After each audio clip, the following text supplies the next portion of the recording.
يا مساء الهنا. شم النسيم السنة دي مصادف إنه جاي في رمضان. هتعدي علينا كده؟ أبداً، لازم نحتفل قبل شوية برمضان. هعمل لكم وصفة بما إنه خلاص على الأبواب. هعمل وصفة باستا بالرنجة مناسبة قوي لشم النسيم، هي سلطة باستا بالرنجة. وهرجع أقول لكم تاني، كل حلقة بعملها لكم فيها باستا هقول لكم قد إيه مهم إن احنا نعرف إزاي نسلق الباستا. أهم حاجة مية مغلية فيها سي سولت، ما نحطش زيت أبداً. فالنهاردة احنا هنعمل الباستا بالفوسيلي، فهيبقى 8 دقايق.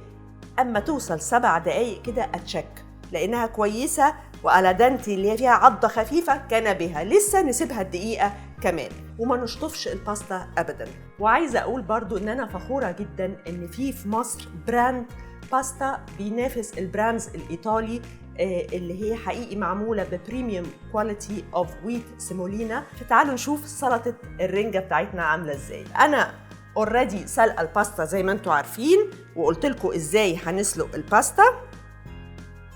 هحط عليها الرنجة، وبحب أجيب رنجة مدخنة بتدي طعم أحلى، وبقطعها حتت صغيرة.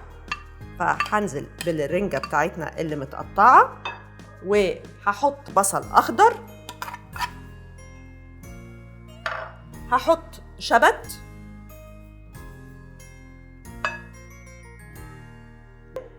هحط فلفل رومي أحمر متقطع صغير، وفلفل رومي أصفر، وفلفل رومي أخضر. هبتدي أنزل ممكن أعمل هنا شوية زيت الزيتون عشان أحط فيهم ملح وفلفل. هحط هنا شوية زيت زيتون، وهحط عليهم فلفل اسود وملح،